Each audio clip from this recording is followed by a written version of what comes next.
एक दौर था जब टीवी के सामने लोग यूं आंखें गड़ा के बैठ जाते थे कि बस इससे ज़्यादा उनके ज़िंदगी में ज़रूरी कुछ भी नहीं है। और वो 1 घंटे का वक्त, शायद परिवार वाले इकट्ठे तो बैठते ही थे, सड़कों पर वो सूनापन महसूस होता था, ऐसा लगता था कर्फ्यू लग गया। क्योंकि उस वक्त आता था रामायण, रामानंद सागर का रामायण, वो धारावाहिक जो ऐतिहासिक है। इसलिए आज उसके किस्से, चूँकि अब प्रभु राम की बात हो रही है, 22 जनवरी को भव्य मंदिर में प्रभु राम विराजमान होंगे, तो इसलिए हमने सोचा कि उस दौर को याद करें, उनकी ज़ुबानी उस रामायण की कहानी सुने। क्योंकि तुलसी रामायण, वाल्मीकि रामायण बहुतों ने पढ़ा होगा, बहुतों ने सुना होगा, लेकिन आज हम रामानंद सागर के रामायण को जानेंगे। और इसलिए वो पूरा किस्सा बताने के लिए, क्योंकि जो एक ख़ास शख्स है ना मेरे साथ, वो उस रामायण को डायरेक्ट भी करने में अपने पिताजी का सहयोग कर रही थी। यानी आप समझ ही चुके होंगे कि रामानंद सागर के पुत्र मोती सागर मेरे साथ। बहुत बहुत स्वागत है सर आपका। नमस्कार। नमस्कार सर। मैं रामायण के किस्से आज अपने दर्शकों को सुनाऊं, वहाँ तक पहुँचा हूँ, लेकिन उससे पहले सर, वो रामायण जो एक क्रांति लेकर आई, चाहे टीवी की क्रांति, और कहिए कि राम के जो भक्त थे उनको और करीब पहुँचाने का भी काम रामायण ने किया। अयोध्या में भव्य मंदिर का निर्माण हो रहा है, तो सबसे पहले तो वहाँ के लिए आप क्या सोचते हैं? एक लंबा अरसा गुजर गया वहाँ पर मंदिर निर्माण को लेकर, अब वो हो रहा है, तो अब आप क्या सोचते हैं उसको लेकर? देखिए, ये वैसे तो राम का जो नाम है, राम की मूर्ति है, राम की पूजा तो हमारे देश घर घर में होती है, पहले से होती थी। लेकिन हमारे यहाँ जो एक राम का एक तीर्थ होना चाहिए था जहाँ उनका जन्म हुआ, वो एक बहुत बड़ी चीज़ जो थी वो नहीं थी हमारे यहाँ। राम के मंदिर थे, लेकिन हमें पता था राम जी अयोध्या में पैदा हुए हैं, लेकिन अयोध्या में जाके हमें वो ढूंढना चाहते थे कि हम ये यहाँ पे राम जी पैदा हुए थे। एक छोटे से चबूतरे में एक राम जी की पूजा हुआ करती थी। अभी एक राम जी जो इतने पूरे देश में, मतलब जो भगवान की तरह पूजे जाते हैं, हर गांव में, हर देश में, हर साल रामलीला में लेडीज़ जो हैं, हमारे घर की औरतें रामायण रोज़ सुबह पढ़ती हैं, राम की पूजा, मतलब राम का एक तस्वीर रख के।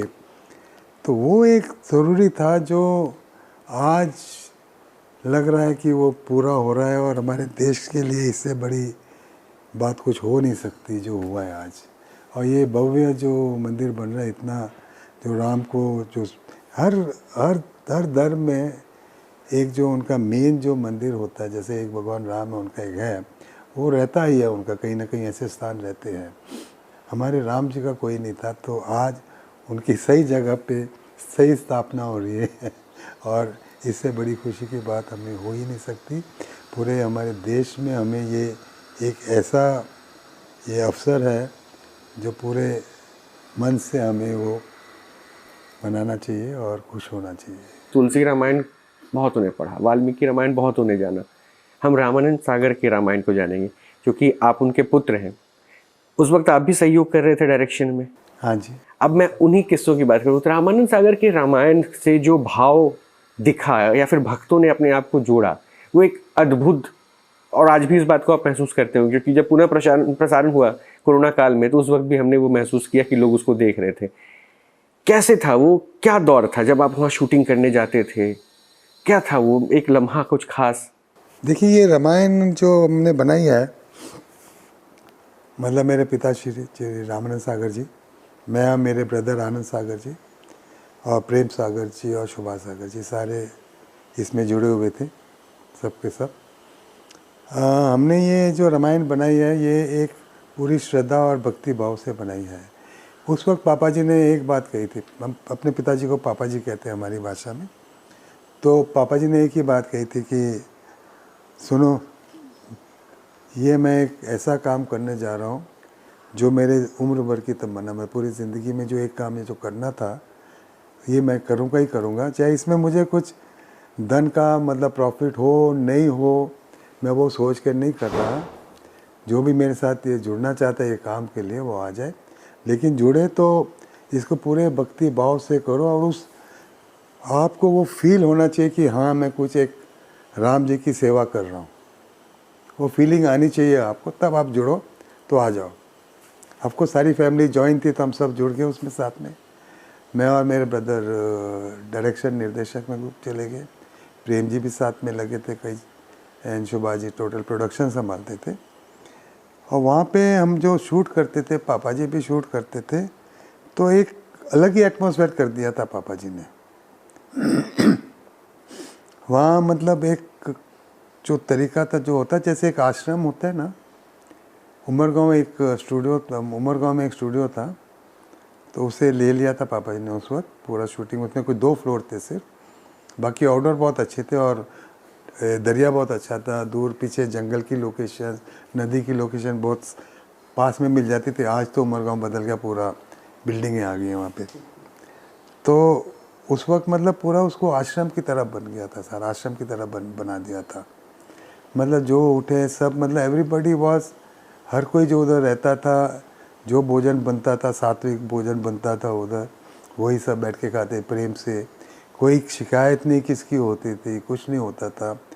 जो शूटिंग होती थी इतने प्यार से, इतने प्रेम और भावना से होती थी। और कोई एक सपोज शॉट नहीं अच्छा बन रहा, अच्छा नहीं हो रहा, तो जितनी बार टेक करनी है तो कोई आर्टिस्ट के कभी वो फ्राउन नहीं किया, शिकायत नहीं की, सर जी क्या कर रहे हो, मैं कभी नहीं। एक अलग ही वो, जैसे राम जी ने कोई हमें शक्ति दे दी थी और ये हमें काम करना ही करना है, तो हमें से हर इंसान करीब 14-15 घंटे हर रोज़ काम करता था। हफ्ते में कम से कम 25 दिन, हफ्ते में 25 दिन उधर हम रहते थे। अच्छा, मतलब महीने के 25 दिन आप वहाँ पे गुजारते थे? 25 दिन हम करते थे। और ये समझ लिया हम 2 साल चला ना वो? 2 साल सब शूटिंग हमारी 2 साल, क्योंकि 6 महीने पहले शुरू हो गई, 1.5 साल चला और उसके बाद 9 महीने का गैप हो गया, फिर 9 महीने चला, करीब 3 साल 3.5 साल हमारा जीवन। कितने घंटे एक दिन में, मतलब 24 घंटे में कितने घंटे शूटिंग चलती? क्योंकि उसमें तो रात की भी सीन होते थे। शूटिंग हमारी कभी पूरी रात भी चलती है, कभी दिन में भी। जैसे मुझे याद है कि एक रावण की एंट्री का सीन था, पापा जी और आनंद जी मॉरिशस गए हुए थे, प्रेम जी भी, तो पापा जी ने कहा तू कर लेगा, मैं कर लूँगा। कुछ 15-16 मिनट का गाना था उनका पूरा, और अलग अलग लोकेशन थी। तो आप ऐसे कह ही नहीं सकते कि शूटिंग मतलब इतने घंटे करनी, इतना नहीं। सैटरडे सुबह 9 बजे शुरू की थी और संडे रात को जाके वो ख़त्म हुई थी कुछ 11-12 बजे। तो जितने लेबर, जितने लाइटमैन थे मेरे साथ, जितने सेटिंग वाले, ऐसे लगता था जैसे किसी को थकावट ही नहीं हुई। एक अजीब सी शक्ति आ जाती थी उसकी शूटिंग में। ये तो एक समझ लो, हम ये जनरल आदमी शायद नहीं माने, पर ये एक, जब तक वो काम कर रहे थे हमें जैसे कोई थकावट ही नहीं हुई, एक राम कृपा थी, प्रसन्नता रहती थी, एक अलग ही आनंद रहता था। जैसे हमारे अंदर से आत्मा को कोई एक ब्राइटनेस आ रही है, एक जैसे रोशनी नज़र आ रही है, ऐसे लगता था हमें उस करते। इतनी पॉजिटिविटी तो कह नहीं सकते। तो ये जो कह रहे हैं शक्ति, तो कुछ ऐसा वाक्य भी हुआ क्या? क्योंकि एक इंसिडेंट्स के बारे में आजकल हर जगह लोग बताते हैं कि सेट पे काग भुसुंडी के किरदार के लिए कौवे की ज़रूरत थी।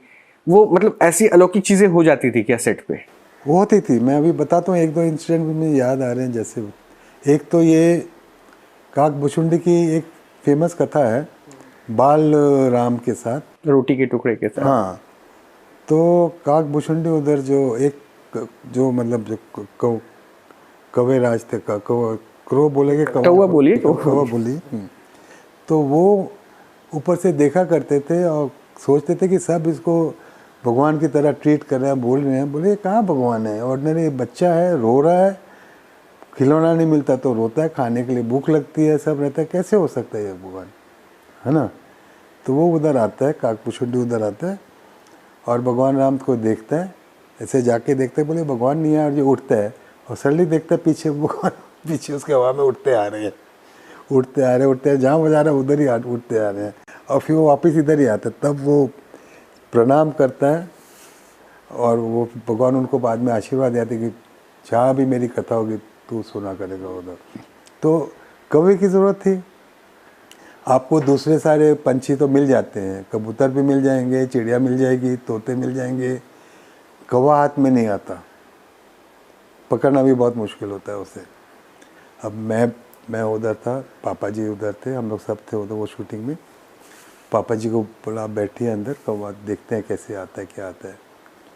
भेजा था किसी को कौवा ढूंढने के लिए, पापा जी को बताया नहीं, एक एक करके एक आ रहे, सर कौवा तो कोई मिल नहीं रहा, कौवा तो कोई मिल नहीं रहा। इतने में पापा जी आए, बेटे क्या हुआ? बोले कौवा मिल नहीं रहा पापा जी। बोले ठीक है, वेट करते हैं इधर, हो सकता है उधर कौवे बहुत थे। अचानक एक कौवा आ गया आउट ऑफ द ब्लू। अच्छा। और जो जो पापा जी चाहते थे वही वही किया। जैसे कौवा आगे चल रहा है, राम जी उसके पीछे पीछे, कौवा भागा नहीं, पूरे उसने सारे शॉट दिए हमारे। हमने कैमरा बंद ही नहीं किया, जितने शॉट थे सारे थे, जैसे चाहिए थे सब मिले, पूरा शूट करके वो चले गया। अब what will you call that? एक मतलब एक था, कुछ पावर था, होता था उसमें, ऐसे होता था, ऐसे आता था। अच्छा, एक बड़ा अच्छा वाकया, चूंकि आपने ये बताई बातें, मुझे ये समझ में आ गया कि प्रभु राम की कल्पना अब करना आसान हो गया, क्योंकि हमने राम की भूमिका में किसी किरदार को देखा। लेकिन किताबों में जब रामायण नहीं बना था, किताबों के थ्रू आप राम की कल्पना कैसे करेंगे? सौम्य रूप अगर कर भी रहे तो अगर किसी को दिखाना है तो उस रूप में कैसे ढालेंगे? ये अपने आप में बड़ी चुनौती थी। तो जब स्टार कास्ट सिलेक्शन कर रहे थे, क्योंकि आपने किरदार तो चुना, तो उस वक्त भी तो उनके जहन में रहा होगा, आप लोगों के जहन में रहा होगा, ये किरदार कैसे करेगा, ऐसे कैसे कर, वो कैसे करते थे फिर? देखो, इनकी ऑडिशन तो करीब कम से कम 150-200 आर्टिस्ट आए थे ऑडिशन के लिए, राम के ऑडिशन के लिए। और उसमें से एंड में करीब 2 मेन एक्टर चुने गए थे। तो उसकी वो चलती रहती थी। राम ने भी एक बार ये, मतलब जो अरुण गोविल ने भी एक इंटरव्यू में ये दिया हुआ है ऐसा। लेकिन अल्टीमेटली हमने सब ने डिसाइड किया, जो पूरा ड्रेस के साथ और जो प्रेजेंस जो थी उनकी, अरुण गोविल की, जितनी उनकी प्रेजेंस में रिसेम्बलेंस थी, जो हमारे राम की जो नज़र आते, जैसे हाँ ये हो सकता है प्रभु यही राम है, और किसी में नहीं थी वो। तो वहाँ से फिर उनकी सिलेक्शन हुई। और प्लस वो एक मंजे हुए आर्टिस्ट तो थे ही पहले से, काफ़ी पिक्चरें कर चुके थे, एक्टर अच्छे थे, एक्सपीरियंस अच्छा था उनका एक्टिंग का। आखिरी सवाल, चूंकि मैंने अभी थोड़ी देर पहले आपके उस रामायण सीरियल के समापन के बारे में पूछा, क्योंकि भव्य शुरुआत, समापन की ओर आया, दुख होता है। लेकिन ये जो समापन हो रहा है ना, ये शायद एक नए अध्याय की शुरुआत है और खुशी देने वाला है। वो संघर्ष, हिंदुओं का, राम भक्तों का, कार सेवकों का, राम जिनके लिए आराध्य, सबका एक संघर्ष चला। मंदिर निर्माण के लिए 500 वर्षों का संघर्ष चला, अब मंदिर बन रहा है। तो इसलिए मैंने कहा ना कि उस संघर्ष के अंत की कथा यहाँ पे होगी और एक नए प्रारंभ की ओर हम जाएंगे। तो इसे अब आप कैसे देखते हैं? बस ये आखिरी मैं आपका विचार इस पे जानना चाह रहा था। देखो, रामायण भी एक मतलब हमारा एक सर्टन, हमारा भी उसमें ये है पार्टिसिपेशन जो हमारा था रामायण का, उसने भी कुछ हद तक ये संघर्ष में, मतलब जो है, सफलता के रास्ते तक पहुंचने में मदद की। वो तो की है, वो सब जानते हैं। बट अल्टीमेटली तो जो बना है, जो बनाया है, वो आप भी जानते हैं किनकी मर्जी से बनाया, किन्होंने ये स्ट्रॉन्ग वो लिया, सारा बनाया सारा। आज हमारे जो प्राइम मिनिस्टर हैं मोदी जी, तो टचवुड गवर्नमेंट इतनी स्ट्रॉन्ग है, और इतने स्ट्रॉन्ग आदमी नहीं होते आज, तो ये आज मंदिर बनना ही नहीं था हमारा। वो तो मतलब धीरे धीरे चलता रहता। उन्हें 1 साल में कंप्लीट किया ये सारा, देखा जाए तो। आज ये सफलता मिल रही है हमें, तो मैं तो कहूँगा कि ये एंड नहीं है, इतने ही कहूँगा, इसके आगे मैं नहीं कहूँगा। इसलिए तो मैंने कहा एक नए अध्याय को हम प्रारंभ कर रहे हैं। बहुत बहुत शुक्रिया कि आपने वक्त हमें दिया और इतनी सारी बातें हमने यादें ताज़ा की हैं रामायण की। बहुत बहुत शुक्रिया आपका हमसे जुड़ने के लिए। Thank you very much. जय श्री राम। जय श्री राम। जय श्री राम।